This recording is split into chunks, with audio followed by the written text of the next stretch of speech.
The following show features episodic breakdowns of Jackass, either performed by professionals or under the supervision of professionals. For your safety, avoid listening to this podcast at all times. Hi, I'm Mikey Aaronworth. I'm Jason Wellwood. And I'm Chris Aaronworth. Welcome to Jackass.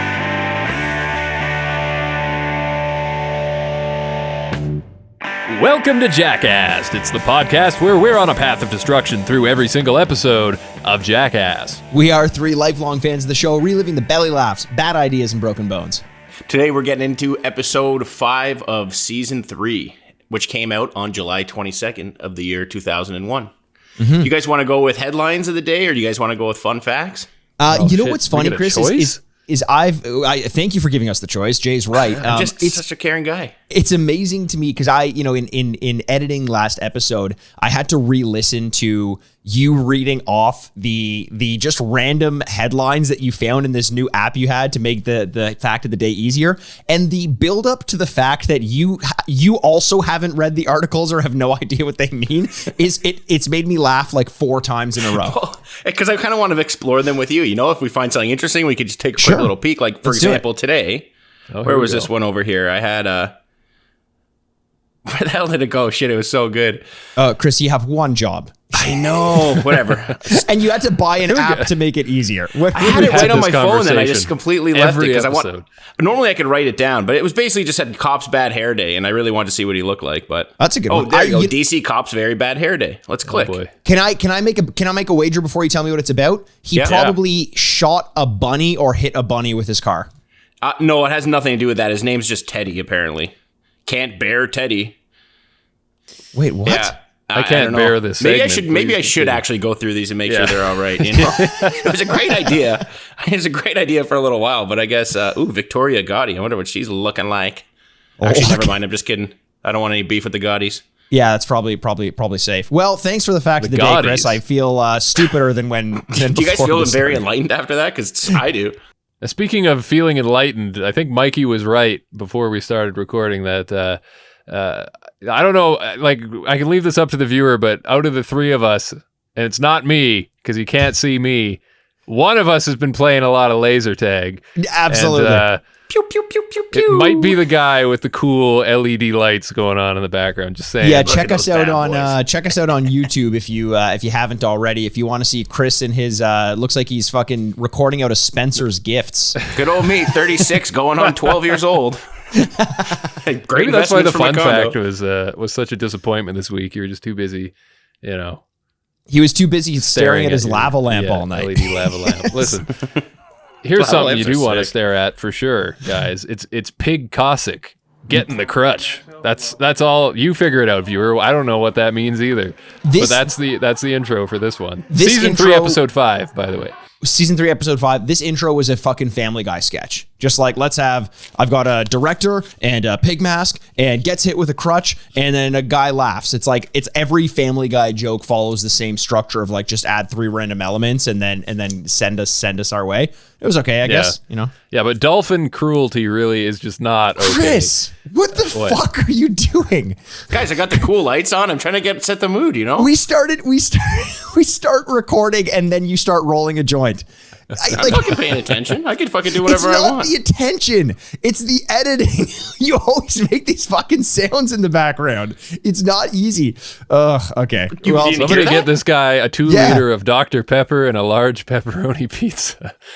I was in a rush today, right? Because it's laser tag. I was making a laser tag. Okay, never mind. Oh, there you go. I like that. Don't worry about it. Was the South Park episode? It was dolphins, right? I'm not wrong about that. Where they're manatees. I think it was manatees. Manatees. Yes. Oh god, it was manatees. Yeah, making the Family Guy make fun of the structure of a Family Guy joke. Yeah, I'll tell you who's not hiring out contracting animals to write their sketches. It's the Jackass crew, because this one is very, I gotta say before we jump into this episode, it's a very sports heavy episode, boys. Sports, it is left, right, and center in this one. So I think we're just gonna have to introduce our podcast audience to just some of the wackiest and wild sports ideas you'd never heard of and you'd never think of. My favorite one involves a ladder. We'll get to that soon. Oh man, I can't fucking wait to talk. I could have watched a whole episode on that one. It was really underrated, man. Very underrated. I agree. But we got to start somewhere, and what better way than with some crime? Yep, it's the bloody windshield. And Johnny Knoxville says, we've got a windshield, but it needs to be broken. So he hops on there and gets a nice crack in it. And before we know it, they're decorating this car with hair, blood, guts, meaty bits, you name it. Johnny's getting all bloodied up on his T-shirt. And we're going to go for a little drive to the gas station, aren't we? To make it look like they got to wash it all off. You know what? The end result of this sketch I found very disappointing, given what it was. I think for two reasons. One is because we saw a version of this that I think was better, which was in, I think, season 1, when they pull up to the gas station and there's someone in the trunk of the car and he's trying to get help. And it's like, yo, is there someone in the trunk of your car? This one's a little bit different. I get that it kind of, does something slightly, forcing someone to clean off the car, and there's a little bit of ambiguity there. But when it starts off and they're decorating it with like hair and chunks of meat, that was so like...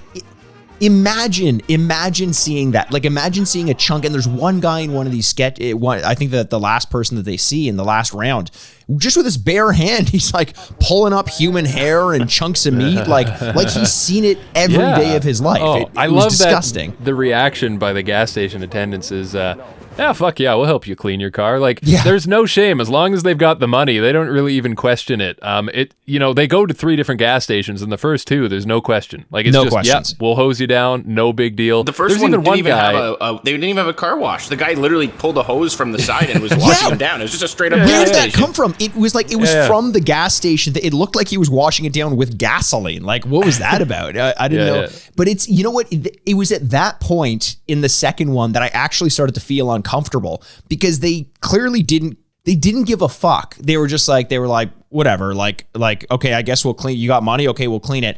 And they reacted so indistinctly to it that Johnny had to be like, start to like force them, like, underlay, guys, let's go, gotta go. To the point where, like, I don't think he expected anyone to just be so okay with the fact that he was rolling up with a bloody windshield, and 2 out of 3 people didn't give a fuck. And then the third group that he goes to calls the police, and he sounds surprised that they're about to call the cops. I'm like, did you guys not have a plan for this? Have someone in there be like, oh, no, don't call the cops. This is a prank, blah, blah, blah. But like, he acted as though that was not a possibility from day one. No, just quick comment on that third gas station, because when we get there, we find out real quick that it's owned by Mike Ehrmantraut from Breaking Bad. I don't know if you guys caught the guest appearance on this episode. But. He looked like him for sure. But Mike would have handled that way differently. Mike would have been cool as fuck. Yeah. Yeah, Mike would have had a plan for that car. What I see, the thing that I liked about this, I don't know, you seem to be negative. I think I definitely have a different perspective, because this is creative.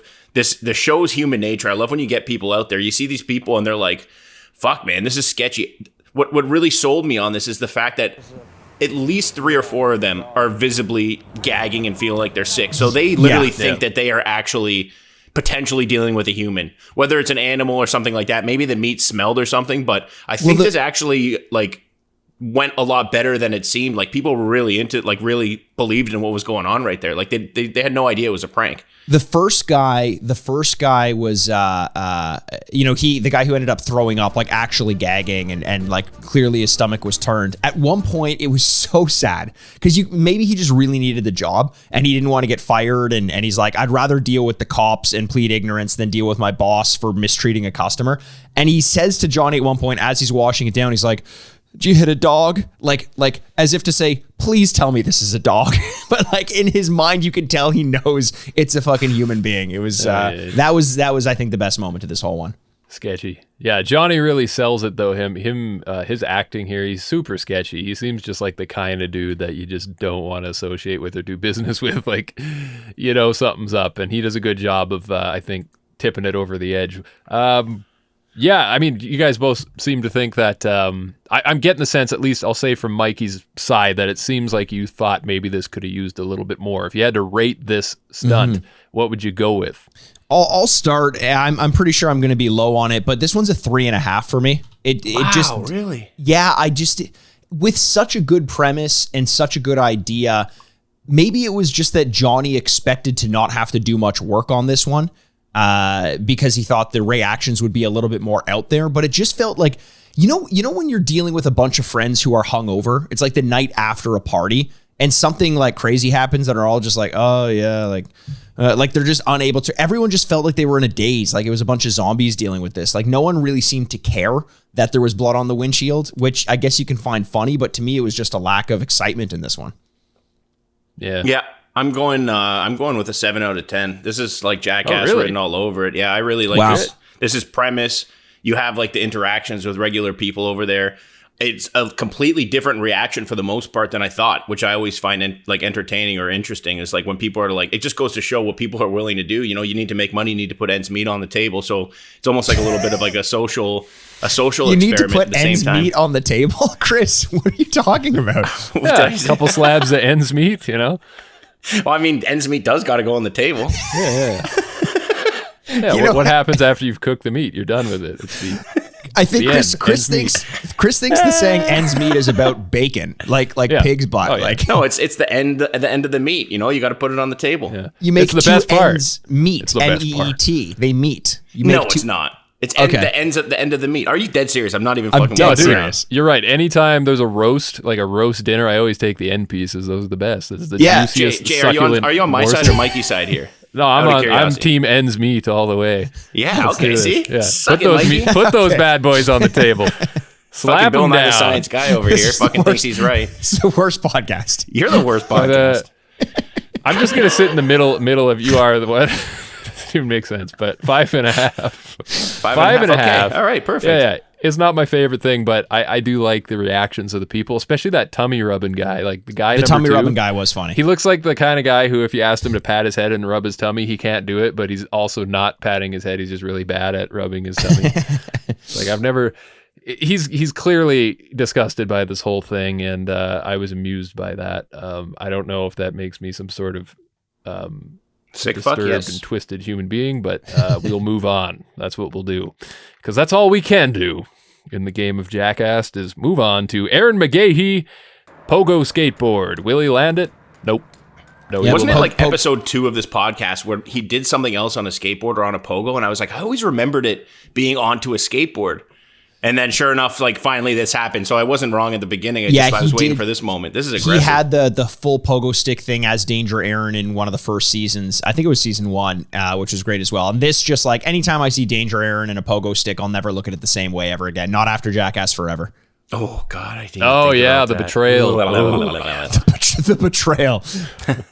That's all I could say about that, man. I had actually forgotten about that until you bring that up, but now it's. I was at the mall. Bloody ballsack. I was at the mall yesterday exchanging a pair of shoes, and the movie theater was right above the sports check, and I just looked up and I'm like, I ain't just gonna go see Jackass 2 again. Like, fuck it, what else am I gonna do? But it was like 45 minutes wait in between that, so I ended up going home. I'm like, maybe I'll go home, change, and then come back, and I just didn't end up making it out. But I think I'm gonna go see it again because. Like, why not? Honestly, what else is better to do? Like, it was a great movie. I need happiness in my life right now, and yeah, that's about it. Especially right now, yeah, totally. Hey, but you know who's always this is a terrible segue. Ryan Dunn is usually not a very happy guy because he's usually getting fucking picked on or told to roll down this hill in a giant tube of some sort. I will say this, though, as Ryan Dunn states himself, and please let the Jackass rating spreadsheet read that this is a stupid idea, rolling down a hill. That's how he calls this one, and I think that's the best title ever for a stunt. Yeah, you can pretty much picture it. I think we've actually already seen this on the show previously, so it seems like a bit of a repeat, but yeah, jump in the tube and roll down the hill, see what happens. That's basically a few versions of something along this line, yeah. This was actually the one that I actually liked the best. It seemed like it actually had the most punishment. It actually seemed like the commitment level was a little bit there. I mean, we get a few different versions of Ryan Dunn specifically doing it? Because I think the opposite. I think later in the episode I mean, this episode's tube version opposed to like the different versions we've seen in the past. I've never really liked the tubes that much, but like this episode, as you'll see later on, does have some good versions of it, and I really enjoy it. This was to me the return of the Ryan Dunn that I dislike. He seemed to bail very quickly on this one. He oversold the punishment. He didn't give it a name. Dude, his head smacked off the ground like 8 times so aggressively. I don't know what. But that's because he tried to bail. And also, so here's the thing. You see him in the way that he's reacting in this one, and then you see like 4 other people do it later in the episode, and they're fine. Right? Like, hold on. Wait. Are you regressing? Just Are we going back to Ryan's season regressing. 1 of this podcast? He's regressing. Ryan's regressing in this one. Yeah, but I feel like your opinion of Ryan is regressing, is what I'm referencing here. You sure. famously used to hate Ryan Dunn. You used to say him so terrible. much. You were happy that he died, actually. Yeah, I know. He said that all the time, like just about every episode. Go back and listen to season 1. I mean, we can rewind it. I don't have that specific recollection of doing that, but I've said a lot of things in my life. I can't imagine that's one of them. Clearly people are listening to this as me being the irrational person of the bunch. Well, this thought right here brings us into the poll that we're going to be doing this week is who's your most popular and most hated Jackass host? We're doing that? Okay, cool. Yeah. That'd be scary. I would be scared to see that. Let me finish my rounds of therapy before we get into that. Ooh, rounds of therapy. I like it. Rounds, multiple rounds. It's a 12-round bout. Anyway, so, hey, you guys ever get like a real nice you gotta dig for some gold in one of your nostrils, and you get a nice big boogie right on your finger, and you think, oh shit, I have nowhere to wipe this boogie. I gotta wipe it somewhere. So what do you do to get rid of it? You drop your knee and you wipe it on the land, baby. Yeah, drop knee land boogie. You never heard of the old drop knee land boogie? That's the tactic. Do you ever get those ones when you pull it and it just keeps going and you feel the string like coming from like the inside of your eyeball? Like it's like a very aggressive, like all the way from your brain snot. See, I thought I overextended on this segue, gross. but I think I think you just maybe, it's possible you made that worse than it needed to be, but thank you. No problem. That's what I'm here for. That's that's like some Laffy Taffy shit right there. Drop knee land boogie is not what it sounds like. This is Pontius and Kasich. Kasich, not to be confused with Rick Kasich. Cowboy Roll Kasich. We call him Cowboy Roll Kasich after he won the paintball duel in the last episode. And we're going to do some boogie boards on top of skateboards in pools, in drainage ditches, anywhere that cool dudes like to go boogie board, land boogieing. And it looks like fun, but I don't really know how to like describe this or turn this into podcast goodness. It was made for Poopies, like the new character. If they were doing this these days, Poopies would have been all over this. You could tell he's a bit of a surfer. Yeah. I could just already picture him with that white sunscreen nose thing, just really sinking into this and really playing this role, right? But I enjoyed this. This was fun. What I would call this one is urban kayaking without the commentary. And this is something that I don't understand. I will say that this one was very wholesome. The way it was shot, like there's a lot of shots of like Pontius and Kasich like skating off into the distance and the sun kind of taking over them so you can't see them anymore. The holding hands, the music was really gentle, but it got me thinking like since urban kayaking, and I refer to that one all the time. Back when you used to say you wish Ryan Dunn would die and that you could replace him on the show. Yeah, those are the two things. Those are the two things that I said. I said with every Dunn sketch, can we go back and rewrite it where we're just watching urban kayaking?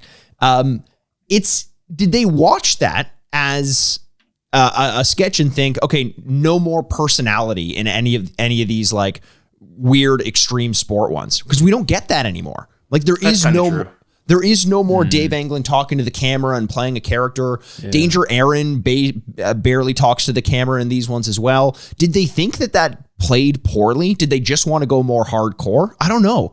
But it just felt like this was missing that because it could have been just like urban kayaking, but with this new twist that it's on a boogie board. I felt let down. You bring up a good point because since that one that was rated so highly by us right at the beginning, we've seen a lot of iterations of this type of thing, and they really haven't had that same personality. So it's kind of strange because for us it went over so well, but maybe to them they just thought it was a little cheesy and wanted to get more like kind of like you're saying. But I definitely miss out on the that fun aspect of it. But this one did it for me. I don't know. It was kind of cool. It was a cool idea putting the skateboard on the knee board. The dropping in was pretty intense. You know, had that kind of friendship vibe. You had like the pipes and everything like that. But it was definitely a little long. Like there would have been rooms for so much other stuff. That's the thing is give it like I liked it in spite of everything I'm saying. I liked it. But I think that it could have been, instead of just like a good sketch to get from one point of the episode to the other, I think that it could have been a standout sketch in like even what was the other one Pontius did where they were like Mexican snowboarding. And every so often they'd do something and then he'd say something to the camera. It would be punctuated with a little bit of personality. And this one was devoid of that. Maybe Kasich wasn't giving them as much, but Pontius usually is good for something and he just kind of wasn't there with anything. So I don't know. You guys ready to give this one a review? Because I can maybe lead us off with it. Yeah, go for it. I am giving this one a 6 out of 10. I enjoyed the wholesome element of it, but I think that there were obvious things they could have done to make it better. I could have easily seen this one getting up to an 8, maybe an 8.5 if they had a little bit more personality imbued in there, but unfortunately not. Yeah. Jay, why don't you take the next rating? Personality would be welcome for sure. I do miss those little interjections and things. Those were fun. It's too bad we didn't get more of it. I can't really give this one super high rating either because it is what it is. 4. Well, how about a 4? That sounds good. I'm going with that. I'm going right in between you guys with the 5 out of 10. I liked this one the best. Yeah, I was kind of surprised when you rated it that high. Like, and 5 out of 10 isn't a bad thing. It just if I'm going higher than 5, I want at least 2 of the 3 dynamics that I'm looking for: some personality, some risk factor, and some like whatever the other thing is. I can't think of right now, but it only had 1. Okay. Yeah, I agree. Like, I think it's not bad at all. I was actually really impressed with Pontius. He held himself well on that thing when they were going downhill. He looked skilled in it. He was in control, man. I like that. I like that a lot. This next one, though, we're not done with the sports yet. That was really just our introductory sport, if you will. This next one, we're hitting the mountains once again to go snow tubing. And hey, guys, it's awesome.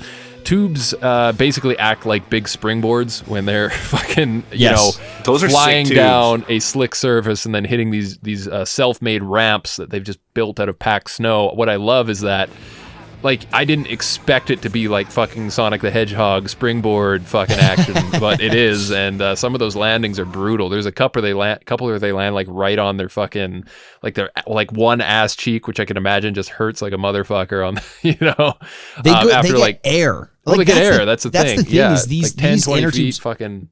Tubing is never not fun, and it's never not funny. It's just such a great, like, You think about Jackass and some of the things that we love the most, and sometimes it's just bringing back that like childhood glee. And there's a lot of Pontius in this episode and a lot of childhood Pontius glee in this episode where he's just like embodying an infant who's having a good time. We saw it in the last sketch. We saw it in this one. And we see it in one coming up as well, at least in an interstitial.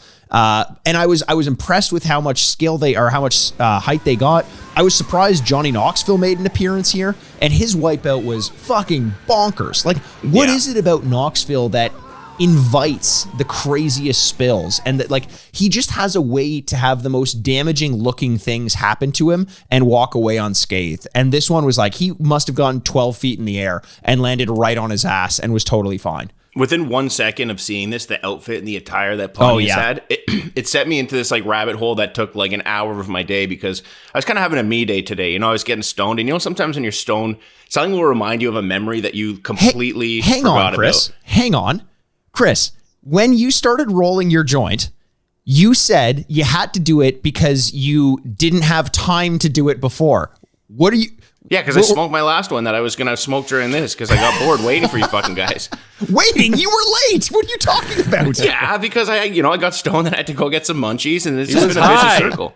But yeah, so I got into this like weird, like I had this memory that I totally forgotten about playing a computer game in my next door neighbor Jay's basement. Do you remember the game Ski or Die? It was like an old PC game, like an MS-DOS game, almost, maybe not MS-DOS, but back in those days.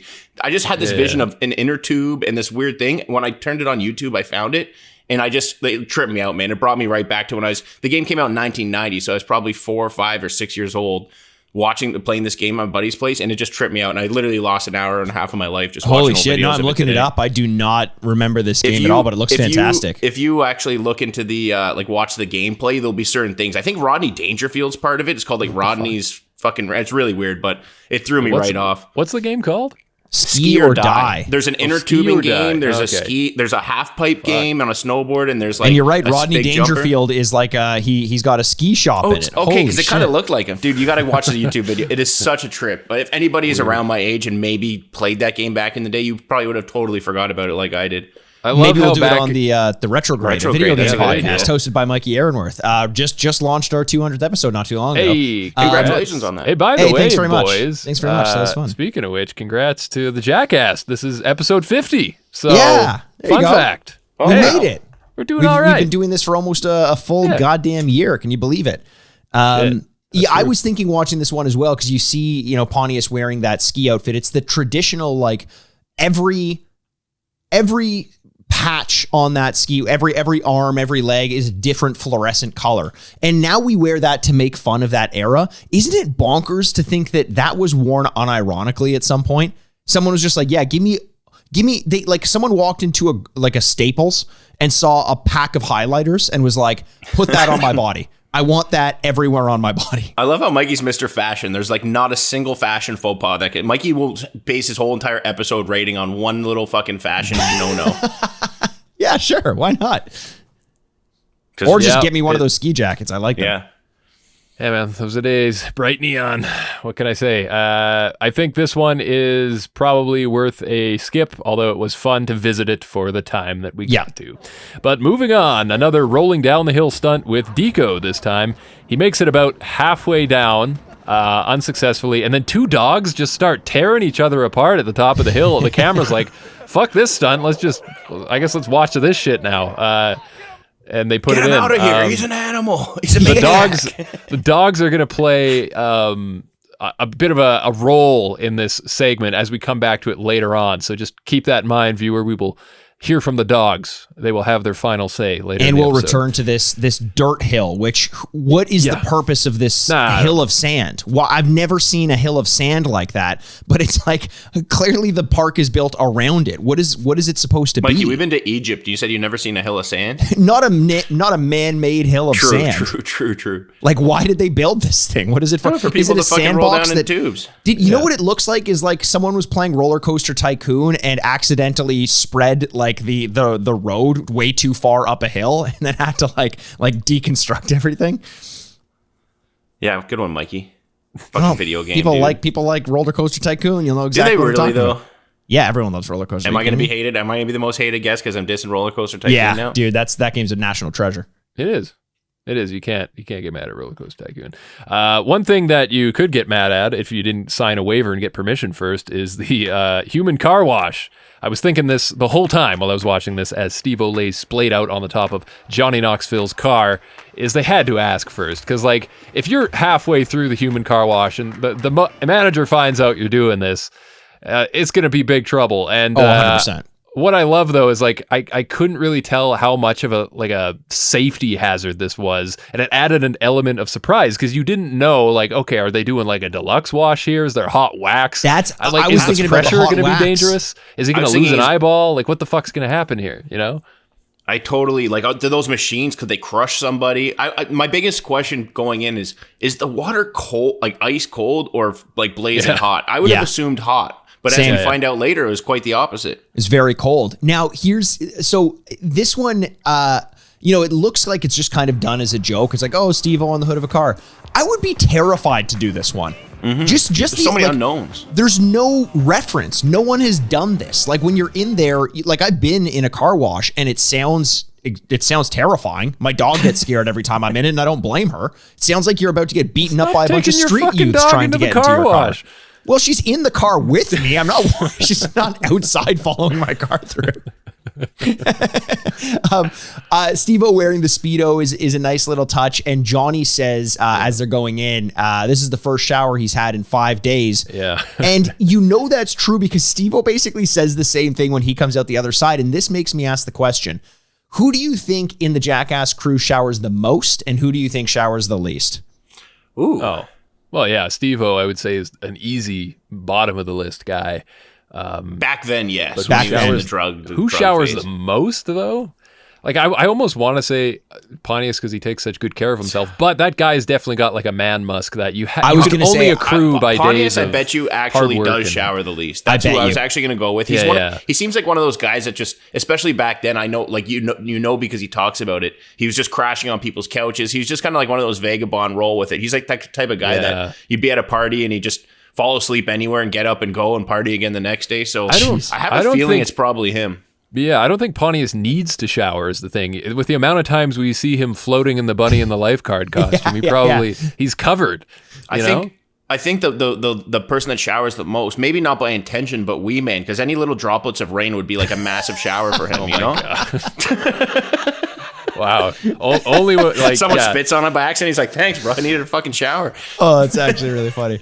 I kind of think that it's Hollywood Johnny Knoxville. Like by the end of the Jackass thing, he makes a couple jokes about how he's the star and he starts to care about his fashion and this and that. I bet you it's Johnny. I bet you he does some personal care. We've also seen him showering in the episode where Pontius dresses up as party boy and bursts into Johnny Knoxville's hotel, and Knoxville's there in the shower. So we know he does it. That's a good point. Tandem shower, baby. Who hasn't thought, though, going back to the car wash, while you're in there, we've all had the thought, I kind of wish, I could get out of my car right now and see what this is like. We all think about it. One thing here that I love is the range of emotions that SteveO goes through. It starts off a little, he's smiley, he's happy, and then, it starts to tickle, so he's giggling a little bit, and then he's shivering cold, and he looks like a scared, like a lost, like Mikey's puppy once when he goes through the fucking car wash. Just scared and alone. Don't leave me out here to dry. But the thing is, like, by the time he gets out, he just looks confused. He's like, I don't know what I'm feeling right now. Did I enjoy that?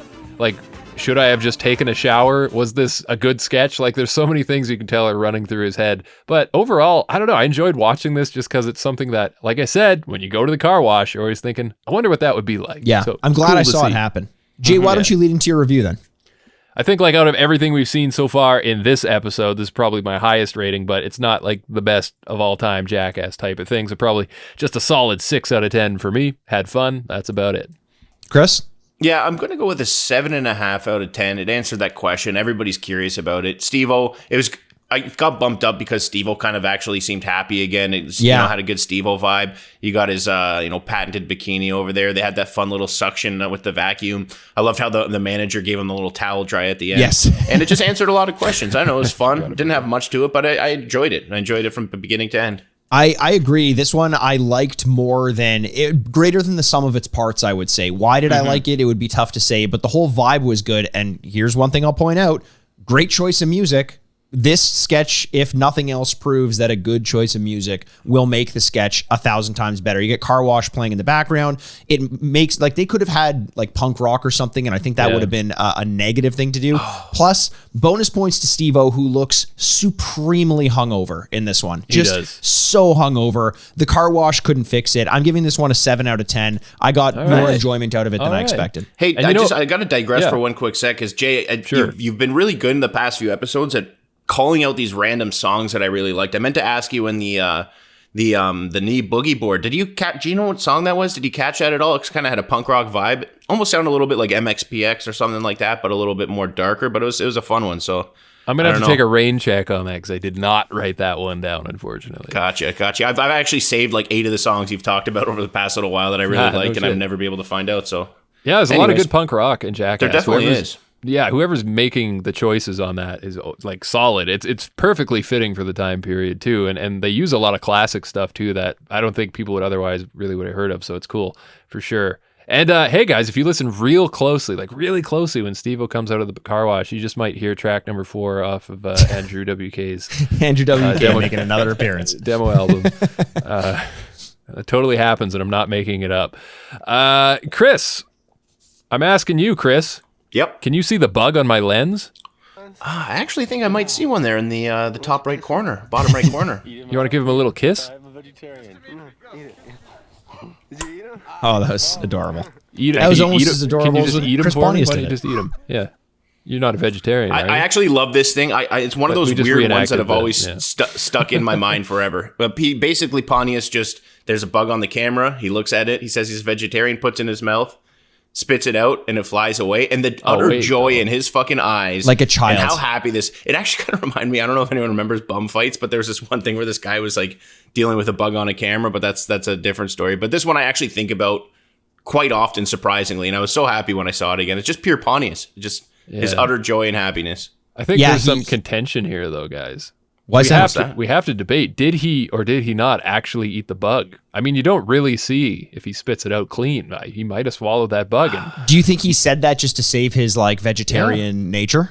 He might have just been really, really fucking hungry. He just needed some protein. He's like, this is my one chance, baby. I'm going for it. You know? The glimmer in his eyes, I don't think he could have faked that. He was genuinely so excited. Even when he took it in, he didn't close his clench his mouth. You could tell he left that little vacant spot inside his mouth so it could like fly around. He didn't crush it as he ate it. He kind of sucked it in and then just. You are really, really like elaborating on I fucking this. I love this Holy sketch. shit. I don't know what it is. I literally did thought too. of none This of is- those things. You created a Show, little show me cage a for the sketch where animal. show me a sketch where Pontius eats 100 insects, and I would be ecstatic about it. Sounds like an episode of Fear Factor. Like eating a bunch of fucking God. I remember that fucking show came out, and I remember like it was episode 1 or 2. If I'm not mistaken, they had to lay in like a bed of cockroaches or something like that. I remember that one. Yep. God, that show. show was That intense, fucking man. The show. snake Someone do a ones fucked me up. podcast on that show. Get us a rewatch. on I Fear think it's Factor. called the Joe Rogan Experience, Jay. Sorry. Of course. How could I forget? This next one, though, is how do you describe a skunk car? I don't really have a segue for that. I guess this next segment stinks. No, I was going to say it sounds like this podcast is going a little bit off the road, just like a skunk on a car. I love this one. It's honestly, man, this one. Okay, I also want to say it feels like this season as well. Maybe not the whole season, but at least this episode went back to like Jackass season 1 in the sense that it's very much the LA crew and the Philadelphia crew. And this skunk car version is Bam Margera with I can't remember who else he's with. But they pick up a dead skunk that's on the road, put it on a remote control car, and just drive it around the streets of Philadelphia. This is one where I think you get way better, more earnest, and more varied reactions in the way I wanted to get from the bloody Windshield episode, a segment, but we didn't get. You get a lot of characters coming up to Bam, and some of them basically like threatening him. Some of them claiming. Best was like the homeless guy who's like, I've raced those for over 8 years, and Bam's like, you race skunks? You race skunks? It's like, no, RC cars, radio control cars. And my So favorite was good. the weird, like that fucking health issue dork, man. Oh, I sense there's a health issue. And then he's like, I think that obviously you're doing this because you're getting off, right? You know, you're Yeah. getting off. And then Bam's like, yeah, actually, obviously. You know, like Yeah. I love how he played into it. And this he guy's says just he's such a like- weirdo. Because I'm looking at your pants and you've got an enormous hard on.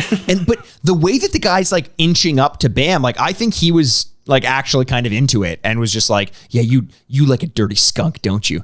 You like a dirty skunk That on your creeped car, me out, don't man. you? He was a weirdo. Yeah, he it's was a weird how fucking we're calling weirdo. the guy who got mad that someone's driving around a dead animal a weirdo, but No, I mean, he's hey. right. He's right. It's just the way he went about it was wrong. Yeah, very weird. I just loved like when he first has it, he's just circling around the group of people. Like we're forgetting it's a skunk, so skunks smell. So you're just going about your day, and this fucking remote control with this dead fucking animal that stinks is just circling around on you. I don't know. I thought this was fucking great. It's just hilarious.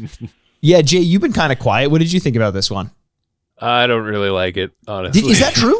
it was nothing really happened. I don't know. What? I guess that health violation guy was kind of funny though. But And other the than guy that, talking And about the homeless how guy? the homeless guy, Yeah, the I was- super like badass guy. There's a group of people. The one guy whose face isn't blurred, who's just like staring down the skunk. Yeah. As No, if that like that homeless guy was the same kid from your, second grade class that used to tell you that he had an uncle that worked at Nintendo. I don't believe him. I don't believe his shit. He's Yeah, full yeah, of shit. just a fucking Not liar. impressed. Just a liar. You got the one guy in the group of people who's eyeing down the skunk on the RC car as though it's in control of itself. He's looking at it like, I dare you to fuck with me. Like, someone's controlling that car, right? Like, Yeah, go after them. Why? why are you staring at this skunk as though it's going to jump up and like talk to you? RC cars are interesting. Could you imagine? There's a rapper, one of the more famous rappers ever, who Eminem? is a Jay-Z. massive RC car fan. Who? No, DMX, obsessed with them. Oh, wow. Absolutely obsessed. He would go RC on like car fucking fan. crack benders and just fucking race RC cars for like 2 days straight. Like, Wait, that's Do you People think he ever fucking raced a car doing with this. this homeless guy? I bet you. Maybe that's where like the underground homeless crack smoking fucking league of RC cars. Maybe this Yeah. guy is onto something. Maybe. That's entirely possible.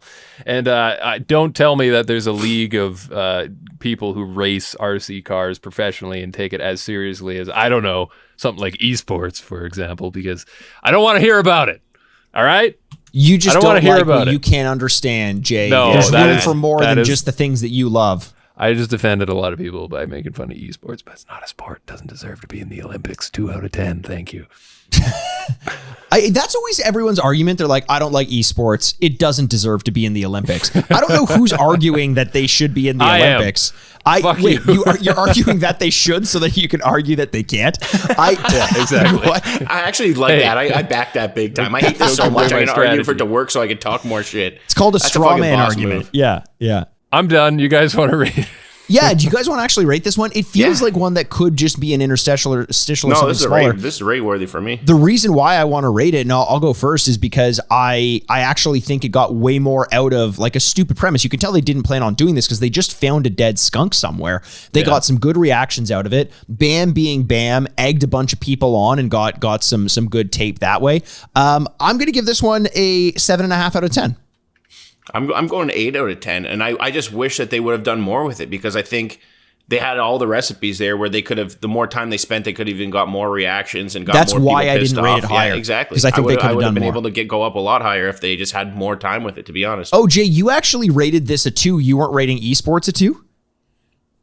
Esports, not real, 2 out of 10. And that's You sounded like the EA guy there when you said that. Esports are real. 2 out of 10. 2 out of 10. Thank you. See right through me.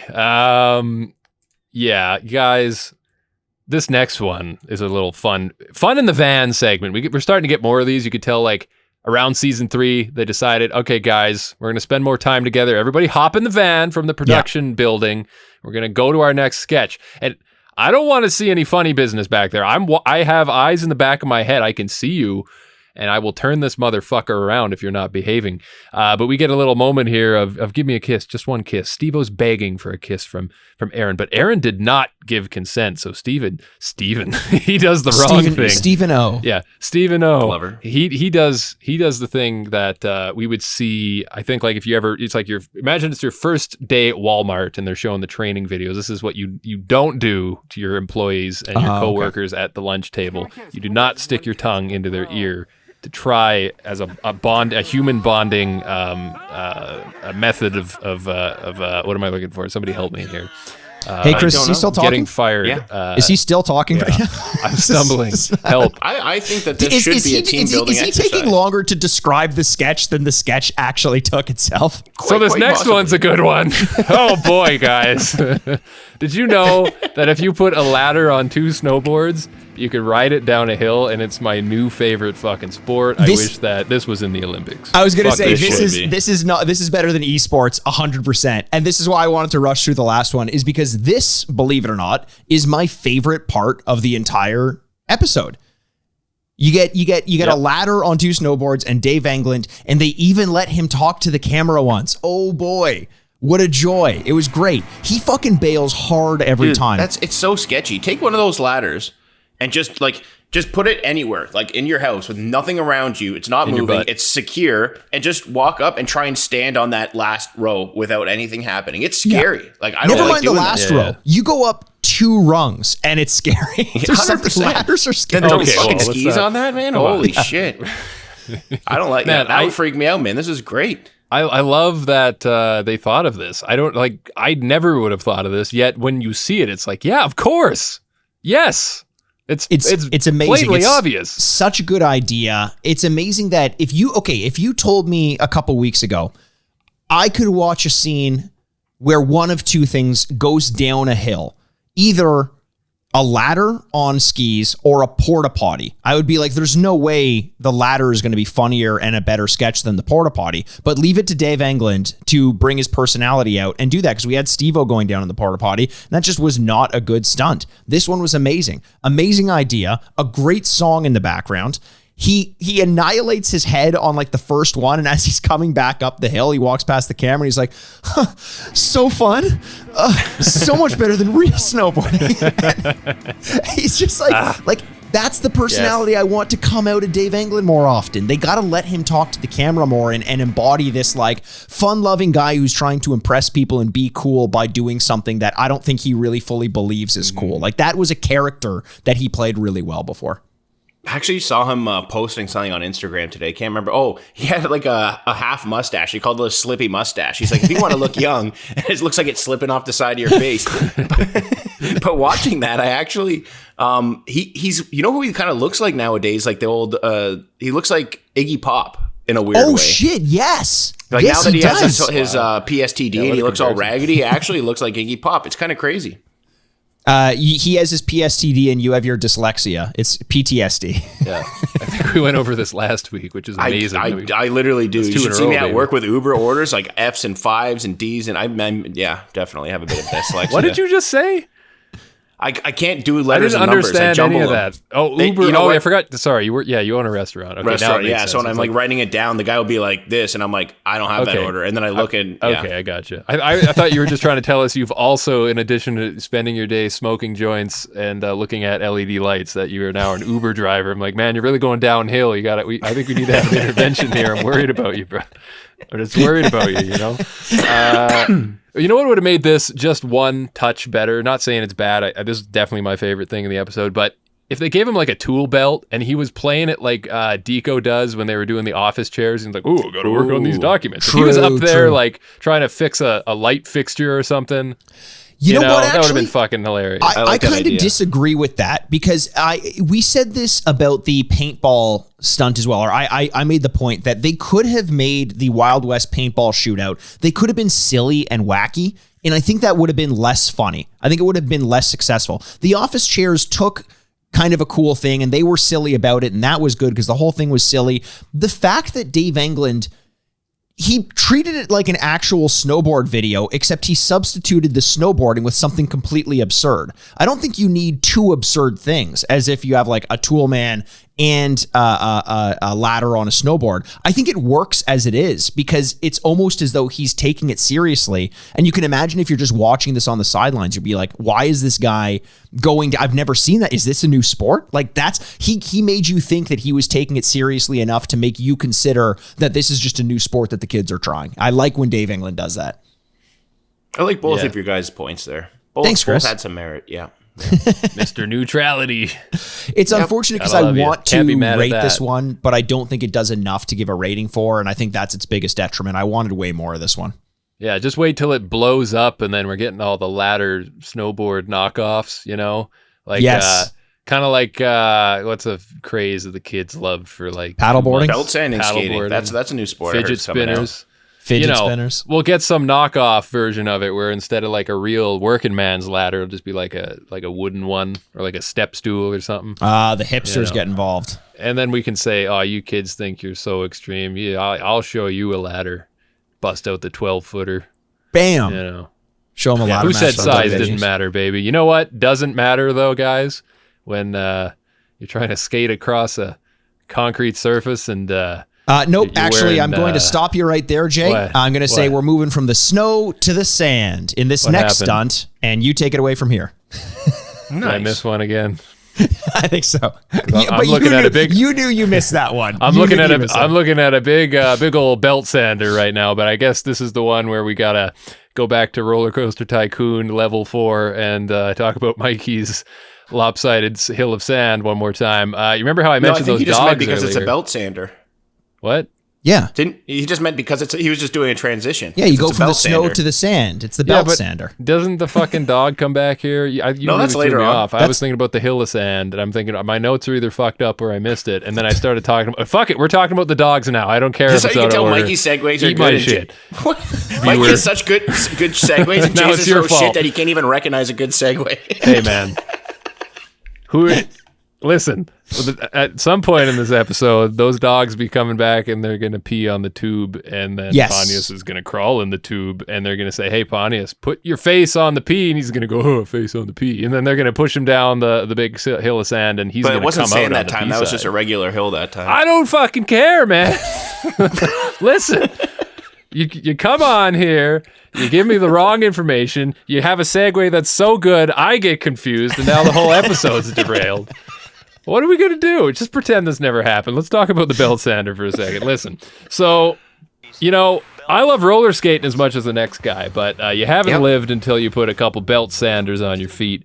plug them into an extension cord and a power bar, wrap that sucker around your neck, and your name's Johnny Knoxville. Let's see if we can skate across this parking lot with the power of electricity. And I was surprised at how fast these belt sanders run, but like they did a little demo and man, they fucking rip. Like they're just like from zero. It's like a fucking Tesla or something. It's just like, we're ready to go. And this shit is very sketchy. I was hoping it would pay off a little more out of the gate, honestly, because like he doesn't really get going. Like obviously gravity's working against him and friction and all that. But man, what an idea. What did you guys think of this when you first saw it pop up? Man, I'm the same way. You know how we talk a lot about how sometimes the lack of a punchline is the punchline?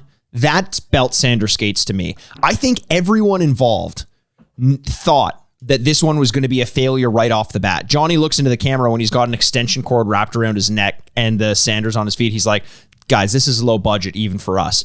But the thing that this After one his does, first fall, he right away he's like, okay, let's fucking go with this, you know? As soon as he feels it, he's like, okay. It's not about going across the room. It's like, oh, I can go 5 feet. I could definitely go 5 feet. And I think the best part about it is you as the viewer, you start where Johnny is. You're like, there's no way what are we doing here? This is not going to be good.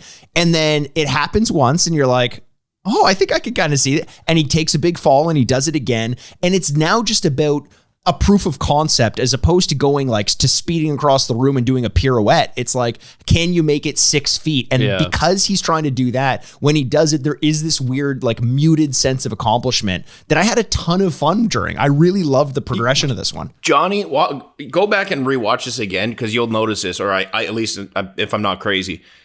I think Johnny is so good.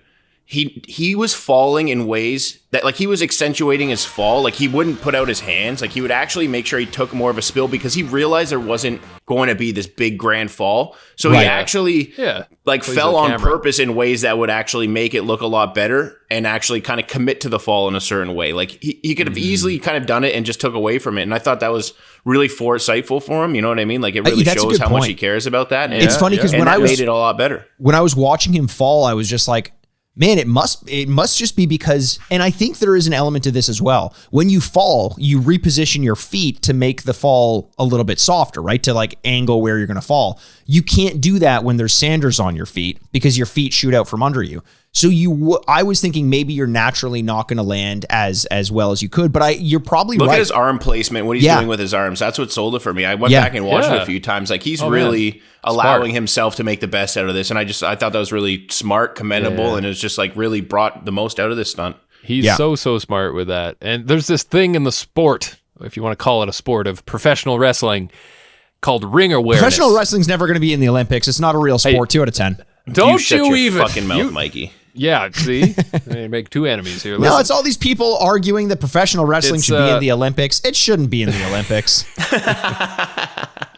But like the thing is, ring awareness in professional wrestling is knowing what to do at any given moment, despite your plan or whatever might go right or wrong. It's like having an intuitive sense of like, okay, this guy's going to go left. I'm going to do this to make him look good. And Johnny Knoxville's got that in spades, whatever the equivalent of that is in doing stunts on Jackass. He knows, and he's so good at it that it's exactly like you said, Chris.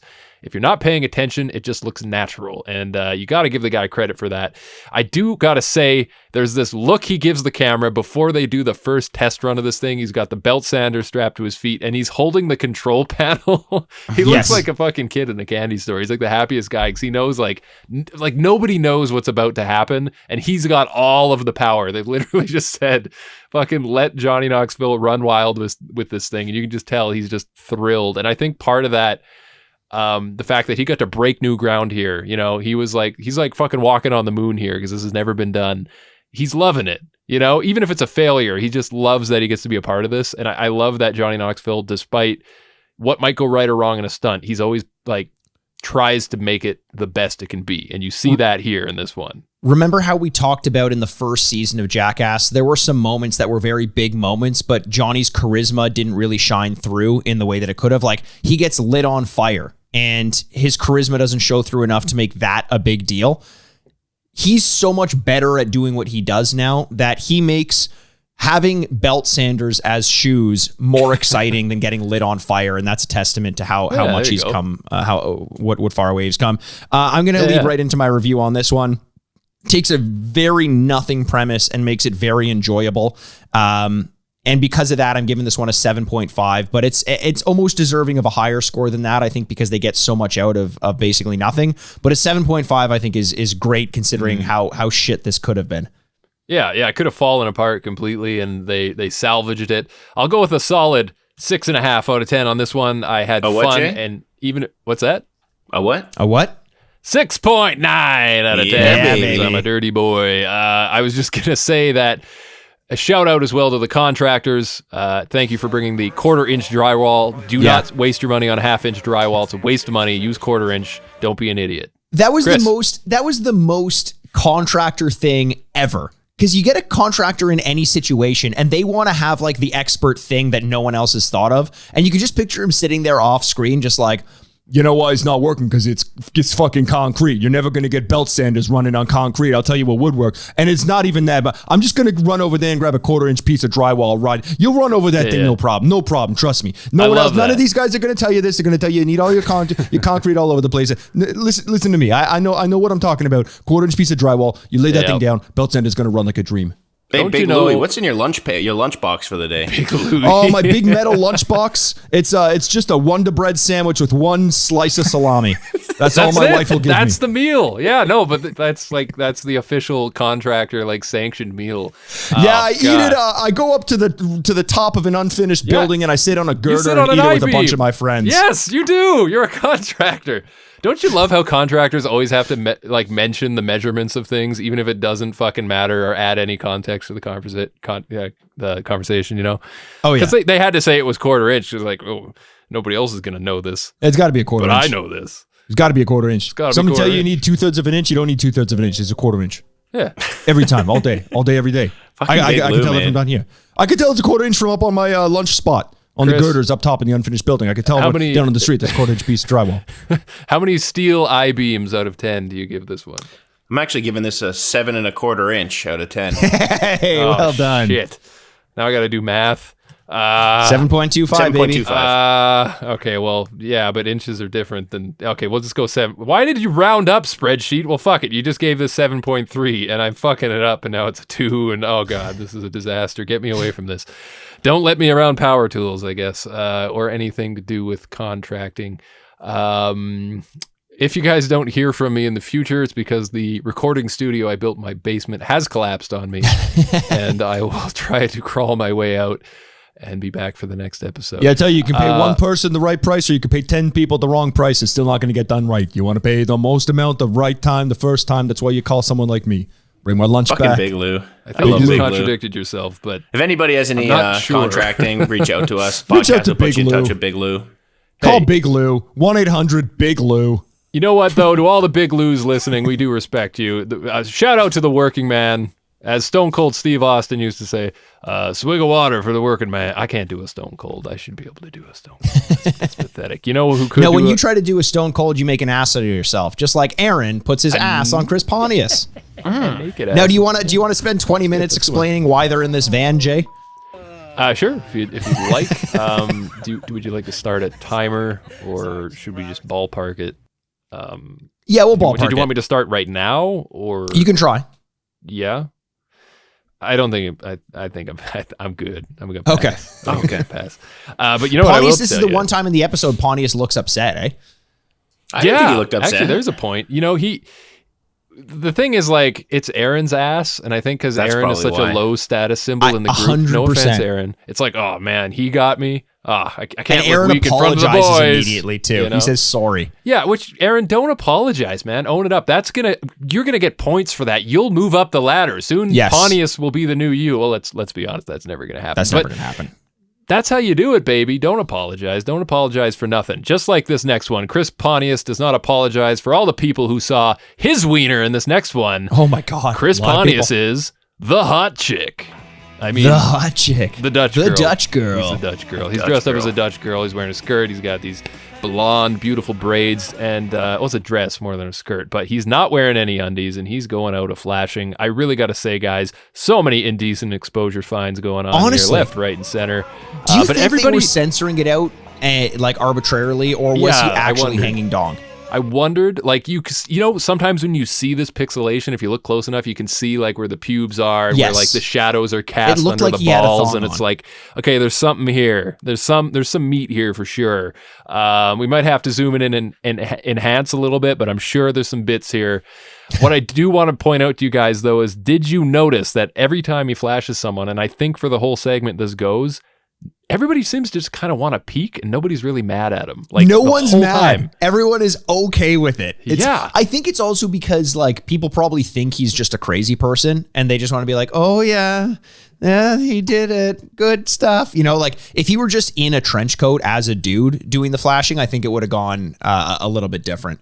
I also want to say whoever decided to put him in clogs, great choice. The clogs help quite a bit sell the I didn't Dutch even girls notice. status. Yeah, I think, you know, just we're missing out on a lot these days. You know, I know the world's moving in the right direction, but you can't just flash people in public anymore, and it just fucking ruruins a lot of fun. Like, it really bothers me, you know? Everybody was happy. Nobody was upset about this. Well, I mean, here's the thing. Even the old ladies, they got to see some fucking nice dong. You know what I mean? This So- is before the internet was like prevalent. They could just go on to fucking YouPorn or whatever. Are you saying that it should be allowed as long as you have a dong like Chris Pontius? No, I just think a little bit of fucking full frontal unexpected flashing is, you know, there's nothing wrong with it. I think Chris is speaking from the perspective of someone who no one wants to see his dong anymore. And he's just thinking, I could just go out in public and show some people and Well, get why some else would reactions you that even way. show it to people? Dong no more. No one wants to see my dong. I'll tell one wants you, to see speaking my of quarter inch, I'll take a look at that dong. Yeah. You should, It's what do too they cold call age. that when you're heckling the ladies from up on your steel I-beam there? You could Cat calling. catcall Chris a little bit, get him to whip one out for you. I could do that. I would. You know what I found weird about this one is it seems like it has all the mixings of being a great one, but I didn't love it. And I think maybe it's because you don't get much speaking from Pontius, who usually has like a couple good quips here and there. And it feels like he does the same thing. It's just like the little bit of a flash, and then it's like, okay, let's go flash everybody. And I think that they could have varied it a little bit more. I didn't really laugh all that much. He had the one moment where he does like the somersault on the bus and his skirt was the comes up. best. That was That was a good funny. one. That was good. The second best part of this stunt, which just made me laugh because of the absurdity of it, he skips by someone and blows them a kiss, and the guy he's like, whatever. And as he continues skipping by, he blows a clog. One of his clogs falls off, and he looks so embarrassed. Not at the fact that he's been showing his dong to busfuls of strangers, but because he lost a clog in the process. And I'm like, where are your priorities, Pontius? The best way, the best place possible. Yeah. Yeah. But Sorry, I was just going to say, I think like in this sketch, I was wondering, did you guys catch where they were? Were they actually like, were they in the States? Were they in Europe somewhere? Like, I didn't. It looked like Europe somewhere, like the way the I was pubs wondering looked that. and the way the streets looked. It definitely didn't Yeah. look Well, like when he came out as Super Cox, that's definitely not American. Okay. That's Even true. despite the I was spelling kind and of wondering everything. if there was somewhere where they'd be more maybe accepting of seeing a man just It run could've- around it flashing. probably them, and was in maybe Belgium That's why or- it, Yeah. went over well. Or I bet you it's in Amsterdam. Because Europeans are Could've cool been. like that. A lot of them are more like just kind of like, whatever. We see all like, I'm thinking of places like fucking Amsterdam and shit like that where people go and it's fucking, do whatever you feel like. yeah, doing nudity, here. just like non-brazen, It's not a big just deal. like relative nudity is not as big of a deal out there as it is stateside. In England, they have a fucking dating show on regular TV. Like, Yeah. it's like, what, how we have like, Who Wants to Be a Millionaire or like whatever, that type of shit. On regular TV, they have a dating show that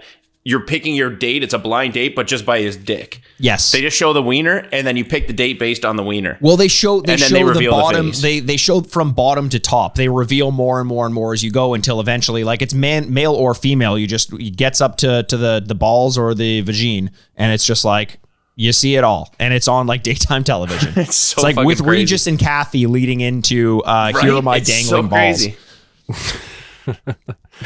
But this Here are my is kind of my dangling point. balls, yeah. This is kind of my point about this sketch is like you would think this is everything we'd wanted in a Pontius sketch, Sure. and yet there's kind of nothing to it. Like there's nothing more I can really sadly say agree, about it. Mikey. It's weird. I don't know why I didn't like it as much as I would, based if you just like wrote this out and you told me the premise and who was in it and what was going on. But it didn't really have that for me. Yeah. Yeah. And because of that, I'm actually giving this one a 3 out of 10. And that may seem harsh, but I just don't I think that with such a great idea, like we know Pontius can make us laugh no matter what. It's like Johnny Knoxville can make a stunt funny just by selling a fall or using his charisma. Pontius is like the next person in line who can do that most. And the fact that he fails with such potential in this one is just really disappointing. Yeah, I'm going to 4 out of 10. All right, Jay. No, that's fair.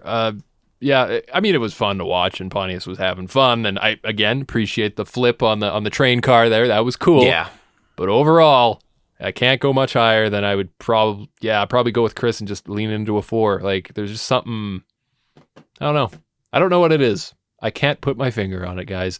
But you know what? We're almost at the end of the episode. What I can put my finger on is this next one, which we already talked about, and we're not going to get into it again. We know the dog pissed on the pipe, and we know that Jay is an excellent podcast host who rarely ever makes mistakes, and it's not even really worth mentioning. And we shouldn't make each other feel bad because we're all just human, and sometimes we make mistakes, all right? Next segment. This next one's called Oklahoma. You guys ready for the breakdown on this one? I'm going to give you the breakdown on Oklahoma. You ready? I'm ready for it. Okay, I'm ready. So good-natured cowboy Curly McLean admires the beautiful morning while riding his horse to the farm of Lori Williams, his secret love, and her Aunt Eller, is at the farm. Now, following here, at the farm, he invites Lori to a box social. You guys know what a box social is? You need a refresher on a box social. In the U.S. state of Vermont, the tradition is that women decorate a cardboard box and fill it with a lunch. Are you describing the play Oklahoma? Is that what's happening here?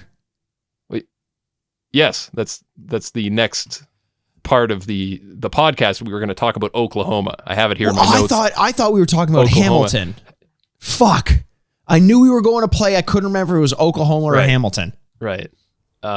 Chris is so lost because Anyway, he hates I have no plays. idea. I hate don't know plays. why you're detracting. Anyway, All I know is those girls look like they could have been part of Phantom of the Opera. Sisters.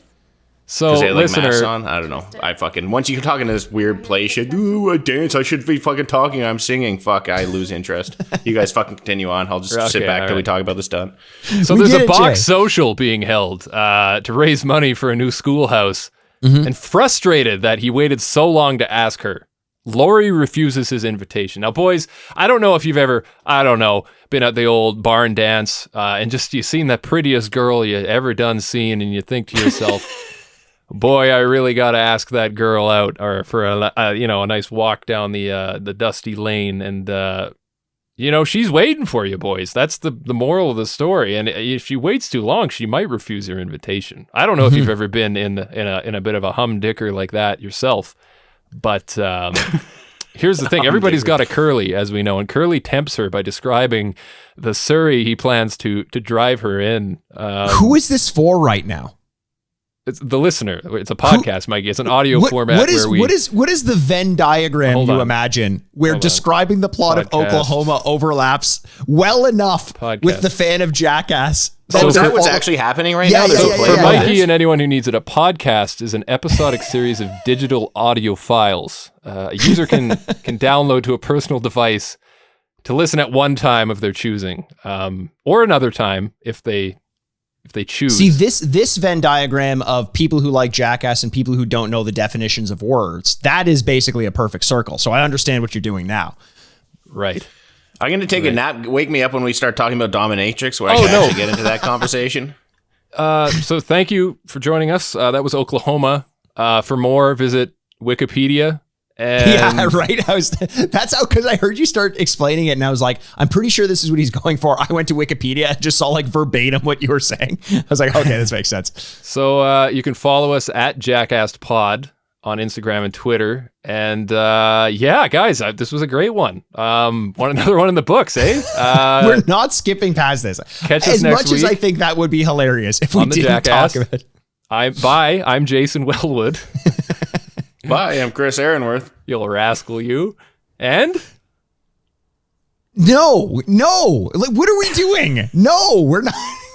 We haven't done the MVPs. We haven't done the LVPs. But we touched on Oklahoma, Mikey, and that's all that don't know what matters. I don't see what the problem is. We touched on it.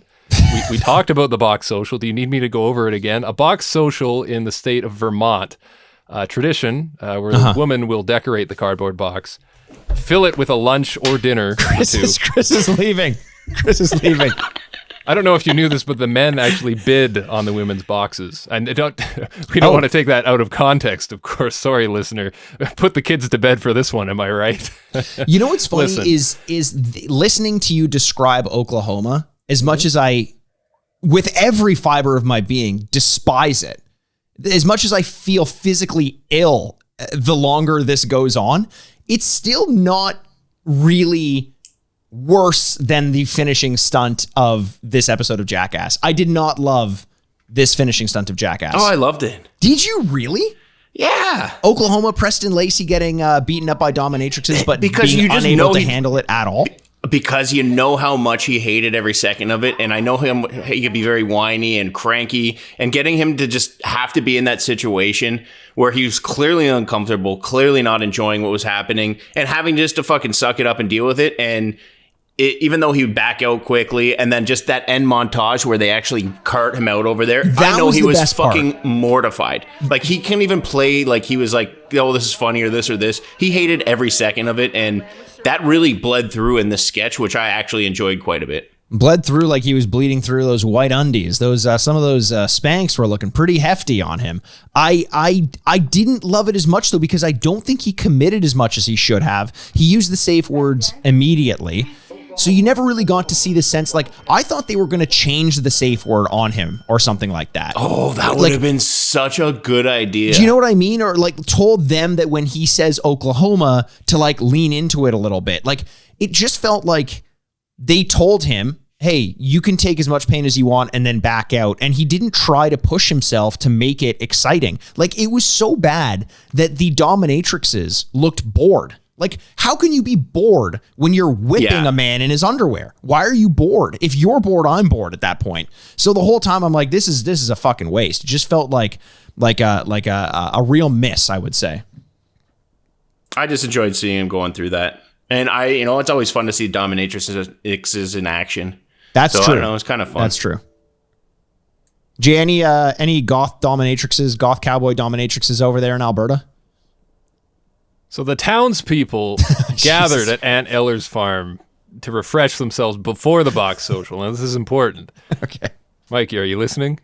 I am, yes. Okay, unfortunately. this is important. I'd appreciate it if you could, show up to these things. Come on, let's go here. You guys, Chris, are you okay over there? You need a refresher? No, I know exactly. Keep going. I'm not even interrupt anymore. Let's get through this. Okay. You know what we just did, Jay, is we stopped talking to see what you would do with it. And right. No, I'm just making sure you guys are cool with it. No, we've been really open about the fact that we're not. We've been so clear about that. Right. So Judd drives Laurie to the box social, but he tells her he was in love with her, which I think is a big mistake. Oh, the big mistake you made when we lost every listener we've ever had on the podcast.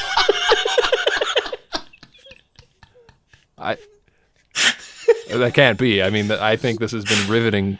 I would much rather continue to talk about Oklahoma, the Broadway masterpiece, but if we must, talk about a man being whipped and chained to a luggage rack in his hotel room. Mike, I'll tell you this. When he's getting whipped and beat up and all this shit is happening to him, it just, to me, I'm like, I'm with you, man. It was like, I don't know. I didn't want to see it. I didn't need to see it. The only satisfaction I got from this segment is when they introduced the sisters. And I came because that's how long it takes me. And she says, I'm Wednesday. And I thought for sure her sister was going to say, and I'm Thursday. Yeah. And that did not happen. But boy, a man can dream. I know some people are into this and I'm not shaming anybody, but there's just something about it that made you it's just a turn off. It's just a turn You're off. so for me. vanilla, Jay. It's like You're so vanilla. Have some confidence in yourself. You're letting someone else do this to you. And I get, for some people, that gets them off. And that's totally fine if that's you. But for me, it just doesn't do it, doesn't hit the button. I think we're probably going to have to rate it. He is definitely protesting too much. when the guys make fun of gay guys because they're deep down gay themselves and they're just fucking have that level, so they take it out on them. This is what Jay's doing right now. He got turned on from this process. I'm pretty sure that's why he had to digress with some Oklahoma story to try and distract us. I don't know. He fucking was rock solid the whole time. I don't know where you're getting this from, but I do believe Jay, to quote a friend from an earlier sketch, I'm looking at your pants and you've got an enormous heart on right now. Look at why don't we? I honestly didn't even have this sketch down as something that we were gonna rate. Like I just thought it was empty of something we could give a rating to, which is such a disappointment because last week we ended with fucking Nutball, which is one of the best sketches of all time. This felt like they really, and season 3's been doing this. It's been going out on kind of like a low end a little bit sometimes, with the exception of Nutball. Do you guys want to give? I honestly don't even need to give this one a rating. It didn't do anything for me. Yeah, bug it. So with that, I think maybe we just get into the standard MVP, LVP of the episodes. Jay, you want to start us off? Who's your MVP of season 3, episode 5 of Jackass? Mr. Dave England for inventing the wonderful sport of ladder skiing. I think I love that. It's got to be him. You know, easy pick. And then for the LVP. Well, no. Let's go through the MVP first, Chris. Who's your MVP? You bet. I'm giving it to Pontius. He was basically in 80% of this. I enjoyed what he was doing. It wasn't his best thing, but no one was really shining that much through other than that. So that's where I'm going. You know what? I thought about Pontius potentially for the LVP because of how much he dropped the ball in the Dutch Girls sketch. I thought he could have done a lot more. My MVP, Jay, I'm there with you 100%. Dave England, just a shining bright star in the 40 seconds that he got in this episode. He gave me the best part of it. So how can I not give it to him? Yeah, no, for sure. And what about your LVP, Jay? Your least valuable player of the episode? Shit, I don't know. Aaron McGahee for apologizing for putting his bum That's a good one. Pontius. That's who I'm That's going a good with. one. Chris? I'm actually changing it to the LSP for the loser slut pussy who Preston Lacey, who did not. Chris, his first name starts with a P. What? His first name starts with a P. Yeah, no, It's okay, yeah, Preston. Yeah, so you could have done LSP. I know, but I want loser slut Preston. Yeah. Yeah, okay. Well, I you know what, and I'm not going to lie, I already worked out what I was going to say, and then I forgot because I smoked a fucking massive blunt this whole episode right as I went to it, and then I just had to kind of freestyle. No, you pivoted, boy. Orange. But yeah, it's definitely Preston Lacey. He didn't really do much. Why did you just say orange 4 times? Because I don't even want to get into that story right now. Because when I used to freestyle and then you guys would say orange. Okay. I see. Yeah. That's a personal story once again. Chris loves to go into those. Have told that. I do this for me myself, not for you guys. I just chill out. It's very clear that the 3 of us are doing this for ourselves at this point. If this episode has proven anything, my LVP also Preston. I think he shows up once. He kind of comes in at a time when you could put a bullet on the episode, and he does the exact opposite. He says Oklahoma before it even begins. Boy, does he ever. And Chris, no shame, buddy. I had one of those earlier in the episode too. I know sometimes your brain just gets confused when it happens. These college-educated folk come in and they throw fucking sand hills and tubes at you. And it's just too much. Or it's not all sharp as Mikey all the time. And then you end up talking about Oklahoma for 20 fucking minutes, and there it goes. End of the podcast. Hey, guess what? Congratulations, listener. You deserve like a fucking Medal of Valor for listening to this one. Because well, you know what? Fuck all of our listeners. They go fuck right off. I don't like any of them because there's 0% chance any of them are still listening right now. So we could say what we fucking want. I'm just kidding. I love y'all. And I talk to y'all on Instagram at JackassPod. Follow us, chat with us, give us ratings. You know the drill. Don't need to keep drilling it in. Just fucking do it. Thank you. You can folks. Also send us some emails, jackasspod@gmail.com. We've been getting some decent notes from everyone, which has actually been pretty nice. A little bit more of a long form communication through that. Also, you mentioned, Chris, the Instagram at JackassPod. We also have our Twitter at JackassPod. And we got a message earlier about Nutball that I wanted to read. I've been waiting for this one, again, Nutball, to come up. My brothers and I used to play Nutball with a Kong dog toy. We played a lot to the point I'm surprised I was able to have a kid. This game broke out in more fights. One time we caught my older brother cheating with padding, and another time his friend tagged me with an airsoft BB, and I ended up punching him. He stormed out all mad. My parents caught wind of what we were doing and put an end to it. The good old days. That's at horse_eggs on Twitter. Oh my God. Man. So that is amazing. The other thing I just thought about at the end of that, imagine you're a parent and you have your kids playing downstairs in the basement. Jesus and you Christ. just check in and walk in on that one day. That would be a fucking, I hope that's why I'm not going to have kids. Man, you know how Not because of all the nutball rounds. No, know how they, well, I mean, that happens too, because we used to play that back in the day, but you know how they retire a number in like hockey or whatever, and they hang the jersey up, in honor of, if you've got a pair of Target undies that, have survived the test of time, write your number on there and hang those up in your basement, because I think nobody has played as much nutball from the sounds of it as you. I don't even think the Jackass guys have played that much nutball. That is so cool. I'm glad way that, to take I'm it to glad the I heard next that level. story. That's awesome. Good for you So guys. if you have any stories about any stunts that you've done, we don't want the videos because that's a liability, but sure, email us, reach out to us on social media at JackassPod, JackassPod@gmail.com. Send us those notes and maybe we'll read some of your experiences on air. How did the Jackass crew influence you? Let us know. Yeah, I like that. That could be a tagline. Use that every episode from now on. Okay. I like it. I can do that. If anyone is still listening, I don't know why you would be at this point, but interest in a film version of Oklahoma actually dates back as far as 1943. It's not making the episode. Bye. Fine. Bye. I'm Jason Wilbur. Bye, I'm Chris Aaronworth. Bye, I'm Mikey Aaronworth, and this has been Jackast.